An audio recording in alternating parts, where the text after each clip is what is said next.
ಆತ್ಮೀಯ ವೀಕ್ಷಕರೇ, ನೀವು ನೋಡ್ತಾ ಇರೋ ನಂಬರ್ 1 ಚಾನಲ್ಗೆ ಸ್ವಾಗತ ಬಯಸುತ್ತೇನೆ. ವೀಕ್ಷಕರೇ, ನಾನು ಸೈಯದ್ ಮತ್ತು ಕಚೇರಿಗೆ ಆಗಮಿಸಿದ ಮಾಜಿ ಸಚಿವ ಗೋಕಾಕ್ ಶಾಸಕ ರಮೇಶ್ ಜಾರಕಿಹೊಳಿ ಅನೇಕ ಸಾರ್ವಜನಿಕರ ದೂರು ದುಃಖ ದುಮ್ಮಾನಗಳನ್ನು ಅವರ ಅಹವಾಲುಗಳನ್ನು ಸ್ವೀಕರಿಸಿ ಸ್ಥಳದಲ್ಲೇ ಪರಿಹಾರ ಮಾಡಿದ ಕೆಲವು ದೃಶ್ಯಗಳನ್ನು ತಾವು ನೋಡಬಹುದು. ಯಾಕಂದರೆ ಕೊರೋನಾದಿಂದ ತತ್ತರಿಸಿದ್ದಾರೆ ಜನ, ಪ್ರವಾಹದ ಭೀತಿ ಎದುರಿಸ್ತಾ ಇದ್ದಾರೆ, ನೀರು ದೈನಂದಿನವಾಗಿ ಏರ್ತಾ ಇದೆ, ಮಳೆ ಭಯಂಕರ ಬೀಳ್ತಾ ಇದೆ. ಇದರಿಂದ ವಿಚಲಿತರಾದ ಜನ ತಮ್ಮ ಶಾಸಕನನ್ನು ಕಾಣಲಿಕ್ಕೆ ಹೋದಾಗ ಆತ್ಮೀಯವಾಗಿ ಸ್ವಾಗತ ಕೋರಿದಂಥ ರಮೇಶ್ ಜಾರಕಿಹೊಳಿ ತಮ್ಮ ಕಚೇರಿಯಲ್ಲಿ ಅನೇಕರ ಸುಖ ದುಃಖಗಳನ್ನು ಆಲಿಸಿ ಸಂಬಂಧಪಟ್ಟ ಅಧಿಕಾರಿಗಳಿಗೆ, ಇಲಾಖೆಯ ಧುರೀಣರಿಗೆ ತಕ್ಷಣ ಅಲ್ಲೇ ಪರಿಹಾರಕ್ಕೆ ಆದೇಶ ನೀಡಿದ್ದು ಕೆಲವು ಚಿತ್ರಗಳನ್ನು ನಮ್ಮ ದೃಶ್ಯದಲ್ಲಿ ನೋಡಬಹುದು. ವೀಕ್ಷಕರೇ, ಇನ್ನು ಎರಡನೇ ಸುದ್ದಿಗೆ ಬರ್ತೀನಿ. ಅವರ ಅಭಿಮಾನಿ ಬಳಗದ ಒಬ್ಬ ನೋಡಿ, ಯಾವಾಗಲೂ ಬೆಳಗಾವಿ ಜಿಲ್ಲೆಯ ರಾಯಬಾಗ ತಾಲೂಕಿನ ಮೊರಬ ಗ್ರಾಮ ಹೆಸರುವಾಸಿ. ಎದಕ್ಕೆ ಹೆಸರುವಾಸಿ? ಅದು ಅಲ್ಲಿ ವಿಶ್ವವಿಖ್ಯಾತ ಒಂದು ಮೊಹರಂ ಆಚರಣೆ ಮಾಡ್ತಾರೆ. ಮೊಹರಮಕ್ಕೆ ಪ್ರಸಿದ್ಧವಾದಂಥ ಭಾವೈಕ್ಯತೆಯ ಒಂದು ಗ್ರಾಮವಾದ ರಾಯಬಾಗ ತಾಲೂಕಿನ ಒಂದು ಮೊರಬ ಗ್ರಾಮ. ಅಲ್ಲಿ ಬಾನೆ ಸರ್ಕಾರ ಅಂತ ಒಂದು ರಾಜಕೀಯ ಧುರೀಣ ಕರ್ನಾಟಕ ರಾಜ್ಯದಲ್ಲಿ ಶಂಕರಾನಂದರ ಒಂದು ಬಲಗೈ ಭಂಟರಾಗಿ ಅವರು ಅನೋನ್ಯ ಸಂಬಂಧ ಹೊಂದಿದ್ದ ಇತಿಹಾಸವನ್ನು ತೆಗೆದರೆ ನಿಮಗೆಲ್ಲರಿಗೂ ಗೊತ್ತಾಗುತ್ತೆ ಬಾನೆ ಸರ್ಕಾರ ಯಾರು, ಅವರ ಸುಪುತ್ರರು ಏನೇನು ಮಾಡ್ತಾ ಇದ್ದಾರೆ, ಅದು ಎಲ್ಲ ಸ್ಟೋರಿ ನಿಮಗೆ ಗೊತ್ತಿರುವ ವಿಷಯ.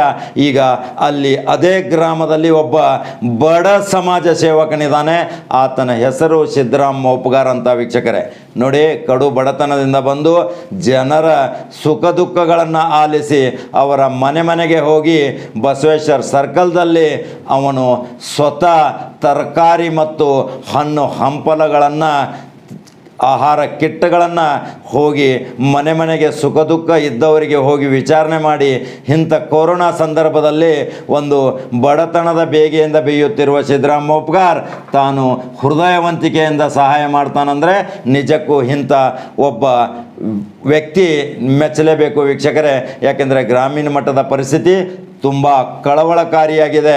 ಯಾಕೆಂದರೆ ಅಲ್ಲಿ ಜನ ನೋಡಲಿಕ್ಕೆ ಆ ಶಾಸಕನೂ ಸಹಿತ ಅಲ್ಲಿ ಕುಡ್ಚಿ ಕ್ಷೇತ್ರದಲ್ಲಿ ವಿಫಲರಾಗಿದ್ದು ಅವರ ಬಗ್ಗೆ ತೀವ್ರ ಆಕ್ರೋಶ ವ್ಯಕ್ತಪಡಿಸ್ತಾ ಇದ್ದಾರೆ ಜನ. ಸಿದ್ದರಾಮ್ ಮೋಪಗಾರ್ ಸ್ಥಳೀಯ ಕುಡ್ಚಿ ಮತಕ್ಷೇತ್ರದ ಶಾಸಕರ ಬಗ್ಗೆ ಏನು ಮಾತಾಡಿದ್ದಾರೆ ಆ ವಿಡಿಯೋ ನೋಡ್ಕೊಂಬರೋಣ ಬನ್ನಿ ವೀಕ್ಷಕರೇ. ಯಾಕೆಂದರೆ ಶಾಸಕ ತನ್ನ ಜನತೆಯ ಮತದಾರನ ಸ್ಥಿತಿಗತಿ ಮತ್ತು ಸುಖ ದುಃಖ ವಿಚಾರ ಮಾಡಲಿಲ್ಲ ಅಂದರೆ ಜನ ಆಕ್ರೋಶಗೊಳ್ತಾರೆ, ಬದಲಾವಣೆ ಬಯಸ್ತಾರೆ. ಸಿದ್ದರಾಮ್ ಮೋಪಗಾರ್ ಜನತೆಗೆ ಒಂದು ಸಂದೇಶ ಕೊಡ್ತಾ ಇದ್ದಾರೆ.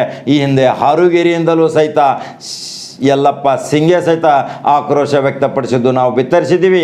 ಹೀಗೆ ಗ್ರಾಮೀಣ ಮಟ್ಟದಲ್ಲಿ ಶಾಸಕನ ಬಗ್ಗೆ ತೀರುವ ಆಕ್ರೋಶ ವ್ಯಕ್ತವಾದರೆ ಬರುವ 2023 ಚುನಾವಣೆಯಲ್ಲಿ ಮತದಾರ ಯಾವ ತಿರುವು ಪಡೆಯುತ್ತಾನೆ, ಮತದಾರ ಶಾಸಕನನ್ನು ಮನೆಗೆ ಕಳಿಸ್ಬೋದು, ನೂತನ ಶಾಸಕನನ್ನು ಆರಿಸಿ ತರಬಹುದು.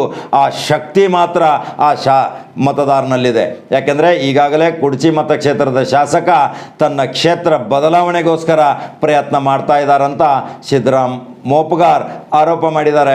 ಅವರು ಏನು ಹೇಳಿದ್ದಾರೆ ಅದನ್ನು ನೋಡ್ಕೊಂಬರೋಣ ಬನ್ನಿ. ರಮೇಶ್ ಜಾರಕಿಹೊಳಿ ಅವರ ಕಾರ್ಯ ಅದನ್ನು ಸಹಿತ ನಮ್ಮ ದೃಶ್ಯದಲ್ಲಿ ನೋಡಬಹುದು ವೀಕ್ಷಕರೇ. ಮಹತ್ವವಾದ ಸುದ್ದಿಯೊಂದಿಗೆ ಮತ್ತೆ ಬರ್ತೀನಿ. ನಮಸ್ಕಾರ. ಎಲ್ರಿಗೂ ನಮಸ್ಕಾರ. ನಾನು ಸಿದ್ದರಾಮ್ ಮೋಪಗಾರ್ ಅಂತ, ರಾಯಬಾಗ ತಾಲೂಕು ಕುಡ್ಚಿ ಮತಕ್ಷೇತ್ರದ ಮೊರಬ್ ಗ್ರಾಮದ ನಿವಾಸಿ. ಇವತ್ತು ತಮಗೆಲ್ಲ ಗೊತ್ತಿರೋ ಹಾಗೆ ಈ ವಿಡಿಯೋ ಮಾಡೋ ಉದ್ದೇಶ ಏನಪ್ಪ ಅಂತಂದರೆ, ಕೊರೋನಾ ರೋಗ ಮಹಾಮಾರಿಯಾಗಿ ಇವತ್ತು ನಮ್ಮ ಕರ್ನಾಟಕದಲ್ಲಿ ಆಗಿರ್ಬೋದು, ಅಥವಾ ಇಡೀ ನಮ್ಮ ಭಾರತ ದೇಶದಲ್ಲಿ ಆಗಿರ್ಬೋದು, ಅಥವಾ ಇಡೀ ಜಗತ್ತಿನಲ್ಲಿ ಆಗಿರ್ಬೋದು, ಸಾಕಷ್ಟು ಎಲ್ಲರನ್ನೂ ಕಾಡ್ತಾ ಇದೆ ಮಹಾಮಾರಿಯಾಗಿ. ಆದರೆ ಇವತ್ತು ಸಾಮಾನ್ಯ ಜನರಿಗೆ ಆ ರೋಗ ಕಾಡೋದ್ರಿಂದ ಸರ್ಕಾರದವರು ಆದೇಶ ಮಾಡಿದರು, ನೀವು ಹೊರಗಡೆ ಬರಬೇಡಿ, ನೀವು ಸುರಕ್ಷಿತವಾಗಿರ್ರಿ ಅಂತ. ಆ ಪ್ರಕಾರ ಸರ್ಕಾರದ ಆದೇಶ ಪ್ರಕಾರ ಮತ್ತು ಪೊಲೀಸರ ಆದೇಶ ಪ್ರಕಾರ ನಾವೆಲ್ಲರೂ ಮನೆಯಲ್ಲೇ ಕೂತ್ಕೊಂಡು ಸುಮಾರು ಒಂದು ತಿಂಗಳು ಆಗ್ಬತ್ತು, 30-35 ದಿವಸ ಆಯಿತು ಮನೆಯಲ್ಲೇ ಇದ್ದೆವು. ನಾನು ವಿಶೇಷವಾಗಿ ಕುಡ್ಚಿ ಮತಕ್ಷೇತ್ರ ಬದಲು ಹೇಳಕ್ಕೆ ಇಷ್ಟಪಡ್ತೀನಿ. 30-35 ದಿವಸ ಆಯಿತು ಇವತ್ತು ನಾವೆಲ್ಲರೂ ಮನೆಯಲ್ಲಿದ್ದೆವು. ಸುಮಾರು ಲಾಕ್ಡೌನಾಗ ಎಷ್ಟು ದಿವಸ ಆಗಿತ್ತಂದು ಅಂದರೆ 30 ದಿವಸ ಆಗ್ಬತ್ತೀವಿ ಕನಿಷ್ಠ. ಆದರೆ ಇವತ್ತುವರೆಗೆ ಯಾವ ಜನಪ್ರತಿನಿಧಿಗಳು ಕೂಡ ನೀವು ತೊಂದರೆಯಲ್ಲಿದ್ದೀರಿ, ನಿಮ್ಮ ಸಮಸ್ಯೆ ಏನಾ ಅಂತ ಯಾರೂ ನಮ್ಮನ್ನು ಕೇಳಕ್ಕೆ ಬರ್ತಾಯಿಲ್ಲ. ನಮ್ಮ ಕ್ಷೇತ್ರದ ಶಾಸಕರಾಗಿರುವಂಥ ಪಿ ರಾಜು ಸರ್ ಆಗಿರ್ಬೋದು ಮತ್ತು ನಮ್ಮ ಕ್ಷೇತ್ರದ ಲೋಕಸಭಾ ಸದಸ್ಯರಾಗಿರುವಂಥ ಅಣ್ಣಾಸಾಬ್ ಜೊಲ್ಲೆ ಸರ್ ಅವರು ಕೂಡ ಆಗಿರ್ಬೋದು, ಯಾರೂ ಕೂಡ ನಮ್ಮ ಕ್ಷೇತ್ರದಲ್ಲಿ ನಮ್ಮ ಊರಿಗೆ ನೀವೇನು ತೊಂದರೆ ಇದೀರಿ, ನಿಮಗೇನು ಸಮಸ್ಯೆ ಐತಿ ಅಂತ ಯಾರೂ ಹೇಳಾಕ್ತಾ ಇರಲಿಲ್ಲ, ಏನು ಕೇಳಾಕ್ತಾ ಇರಲಿಲ್ಲ. ಮತ್ತು ಎಷ್ಟೋ ಜನ ಪ್ರತಿಯೊಂದು ಹಳ್ಳಿ ಒಳಗೆ 20, 30, 50 ಗಂಟಲೆ ಜನ ಸತ್ತರು. ನಮ್ಮ ಊರಿಗಾಗಿ ಹೇಳಬೇಕಂದ್ರೆ ನಮ್ಮ ಮೊರೋಬ್ ಗ್ರಾಮದಲ್ಲಿ ಎಷ್ಟೋ ಜನ ಒಂದು 50-60 ಜನ ಸತ್ತರು. ಯಾರೂ ಕೂಡ ನಮ್ಮ ಶಾಸಕರಾಗಿರ್ಬೋದು ಅಥವಾ ಸಂಸದರಾಗಿರ್ಬೋದು ಬಂದ ನಿಮ್ಮ ಸಮಸ್ಯೆ ಏನೈತಿ, ನಾವೇನು ಪರಿಹಾರ ನಿಮ್ಗೆ ಕೊಡಬೇಕು ಅಂತ ಯಾರೂ ಬಂದು ಹೇಳಿಲ್ಲ. ಅವ್ರಿಗೆ ಶಾಂತವನ ಹೇಳಿಲ್ಲ ಅವ್ರ ಮನೆಗೆ. ಅದು ಅಲ್ಲದೆ ಇವತ್ತು ನಾವು ದುಡಿಬೇಕಂದ್ರೆ ಕೆಲಸ ಇಲ್ಲ, ಉದ್ಯೋಗ ಬೇಕಂದ್ರೆ ಯಾವ ವ್ಯಾಪಾರ ಮಾಡೋಕೆ ಇಲ್ಲಿ ಅನುಕೂಲ ಇಲ್ಲ, ಸಂತೆಗಳಿಲ್ಲ. ಆದರೂ ಕೂಡ ನಾವು ಮನೆಯಲ್ಲೇ ಇದ್ದೇವೆ, ನಮ್ಮ ಮಕ್ಕಳ, ನಮ್ಮ ಜೀವನ, ನಮ್ಮ ಕುಟುಂಬ ಚೆನ್ನಾಗಿರಲಿ ಅನ್ನೋ ಒಂದು ಉದ್ದೇಶದಿಂದ. ಆದರೆ ಬಡವರಿಗೆ ಬೇಕಲ್ಲ ಅನ್ನ ತಿನ್ನೋಕೆ, ಹೊಟ್ಟಿಗೆ ಅನ್ನ ಬೇಕಲ್ಲ, ಎಲ್ಲಿಂದ ತಿನ್ನೋರು? ಸರ್ಕಾರದವರು ಯಾವ ಒಂದು ನಮಗೆ ಸಹಾಯನೂ ಕೂಡ ಮಾಡ್ತಾಯಿಲ್ಲ ನಮ್ಮ ಕ್ಷೇತ್ರದ ಬಡವ ಜನರಿಗೆ. ಶಾಸಕರು ಕೂಡ ಮಾಡ್ತಾಯಿಲ್ಲ, ಮಾಡಬೇಕಾಗಿತ್ತು ಆದರೆ ಮಾಡ್ತಾಯಿಲ್ಲ ಶಾಸಕರು. ಆದರೆ ಇವತ್ತು ನಾ ಒಂದು ವಿಷಯ ಹೇಳೋಕೆ ಇಷ್ಟಪಡ್ತೀನಿ. ಶಾಸಕರ ನಮ್ಗೆ ಅನಿಸ್ತಾ ಇದೆ ನಮ್ಮ ಕ್ಷೇತ್ರ ಬದಲ ಕಾಳಜಿ ಏನೂ ಇಲ್ಲ ಅಂತ ಹೇಳೋಕೆ ಇಷ್ಟಪಡ್ತೀನಿ. ಅವರು ಬರೋ ದಿನಮಾನದಲ್ಲಿ ಬಹುಶಃ ನಮ್ಮ ಕ್ಷೇತ್ರದಲ್ಲಿ ಅವರು ನಿಲ್ಲುವುದಿಲ್ಲ ಅಂತ ನಂಗೆ ಅನಿಸ್ತೈತಿ. ಯಾಕಂದರೆ 2 ಸಲ ಶಾಸಕರಾದರು ಕುರ್ಚಿ ಮತ್ತು ಕ್ಷೇತ್ರದಿಂದ. ಇನ್ನು ಬಹುಶಃ ಅವ್ರು ಎಲ್ಲಿ ಬೇರೆ ಕಡೆ ಕ್ಷೇತ್ರ ಆಯ್ಕೆ ಮಾಡ್ಕೊಂಡ್ರೆ ಯಾಂಬಲ್ಲ, ಈ ಕ್ಷೇತ್ರ ಜನರನ್ನು ನಿರ್ಲಕ್ಷ್ಯ ಮಾಡ್ತಾ ಇದ್ದಾರೆ.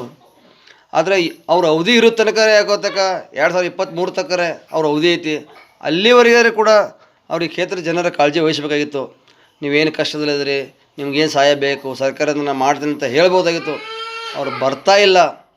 ಆದರೂ ಕೂಡ ಇವತ್ತು ನಮ್ಮ ಮೊರೋಬ್ ಗ್ರಾಮದ ಬಸವೇಶ್ವರ ನಗರದಲ್ಲಿ 7ನೇ ವಾರ್ಡದಲ್ಲಿ ಸದಾಶಿವ್ ಅಸೋದೆ ಗ್ರಾಮ ಪಂಚಾಯತಿ ಮೆಂಬರು ಹಾಗೂ ನಾವೆಲ್ಲರೂ ರಮೇಶಣ್ಣ ಜಾರಕಿಹೊಳಿ ಅವರ ಅಭಿಮಾನಿ ಬಳಗದಿಂದ ನಾನು, ಸಿದ್ದರಾಮ್ ಒಬ್ಬಗಾರ್ ಹಾಗೂ ರಾಜು ಕಾಂಬ್ಳೆ ಅಂತ ಹಾಗೂ ರಘು ಕಾಂಬ್ಳೆ ಅಂತ, ಮುರಳೀಧರ್ ಅಸೋದೆ ಅಂತ ಹಲವಾರು ಎಲ್ಲರೂ ಯುವಕರು ಕೂಡಿ, ನಟರಾಜ್ ಕಾಂಬ್ಳೆ ಎಲ್ಲರೂ ಕೂಡಿ ಇವತ್ತು ನಾವು ಒಂದು ಈ ಕ್ಷೇತ್ರದ ನಮ್ಮ ವಾರ್ಡ್ ಜನರಿಗೆ ಸಹಾಯ ಮಾಡಬೇಕು. ಏನಾದರೆ ಅವರಿಗೆ ದಿನಸಿ ವಸ್ತು ಕಾಯಿಪಲ್ಯಗಳನ್ನು ಕೊಡಬೇಕು ಅನ್ನೋ ವಿಚಾರ ಇಟ್ಕೊಂಡಾಗ ಅವರಿಗೆ ನಾವು ನಿನ್ನೆ 15ನೇ ತಾರೀಕು 6ನೇ ತಿಂಗಳು ನಾವು ಅವರಿಗೆ ಕಿಟ್ಟನ್ನು ಪೂರೈಸಿದೆವು. ಆದರೆ ನಾವೇನು ದೊಡ್ಡ ಸಾಧನೆ ಮಾಡಿಲ್ಲ. ಅಟ್ಲೀಸ್ಟ್ ಒಂದು 2 ದಿವಸಕ್ಕೆ ಆಗಲಿ ಅನ್ನೋ ಒಂದು ಉದ್ದೇಶದಿಂದ ಅವರು ಹೊಟ್ಟೆಗೆ ಅನ್ನ ತಿನ್ನಲಿ ಅನ್ನೋ ಒಂದು ಉದ್ದೇಶದಿಂದ ಅವ್ರಿಗೆ ಬದನೆಕಾಯಿ ಆಗಿರ್ಬೋದು, ಟಮಾಟೆ ಆಗಿರ್ಬೋದು, ಕೋಬೀಜ್ ಆಗಿರ್ಬೋದು, ಬೆಂಡೆಕಾಯಿ ಆಗಿರ್ಬೋದು, ಇನ್ನಿತರ ವಸ್ತುಗಳನ್ನು, ಉಳ್ಳಾಗಡ್ಡಿ ಆಗಿರ್ಬೋದು, ಬಟಾಟೆ ಆಗಿರ್ಬೋದು, ಯಾವುದೇ ಒಂದು ಎಲ್ಲ ಥರ ಕೂಡಿಸಿ ನಮ್ಮ ಕೈಲಿ ಏನು ಸಾಧ್ಯ, ನಾವು ಕೂಡ ಬಡವರ, ನಾವೇನು ಸಾಕಷ್ಟು ಕೊಡಬೇಕು ಅನ್ನೋ ಒಂದು ವಿಚಾರ ಐತಿ. ಆದರೆ ನಮ್ಮ ಹತ್ರ ಶಕ್ತಿ ಇಲ್ಲ. ನಮ್ಮ ವಾರ್ಡ್ ಜನಕ್ಕೆ ಆಗಿದ್ದು, ನಮ್ಮ ಊರಿನ ಜನಕ್ಕೆ ನಾವು ಕೊಡಬೇಕು ಅನ್ನೋ ಉದ್ದೇಶ ಇತ್ತು. ಆದರೆ ನಮ್ಗೆ ಆ ಶಕ್ತಿ ಇಲ್ಲ. ನಮ್ಮ ಕೈಲಿ ಎಷ್ಟು ಸಾಧ್ಯ ಐತಿ ನಾವು ಅಷ್ಟು ಕೊಡೋಕೆ ಪ್ರಯತ್ನ ಮಾಡಿದೆವು, ನಾವು ಕೊಟ್ಟಿದ್ದೆವು. ಅದಕ್ಕೆ ಇನ್ನು ಮುಂದಾದರೂ ಕೂಡ ನಮ್ಮ ಕ್ಷೇತ್ರ ಶಾಸಕರಾಗಿರುವಂಥ ಪಿ ರಾಜು ಸರ್ ಅವರು ನಮ್ಮ ಕ್ಷೇತ್ರ ಜನಕ್ಕೆ, ಬಡವರಿಗೆ ಬಂದು ಅವ್ರು ಸಹಾಯ ಮಾಡಬೇಕು ಅಂತ ನಾನು ಹೇಳ್ತಾ ಹಾಗೂ ಇಷ್ಟು ಹೇಳಿ ನಾನು 2 ಮಾತು ಮುಗಿಸ್ತೇನೆ. ಜೈ ಹಿಂದ್, ಜೈ ಕರ್ನಾಟಕ ಮಾತೆ.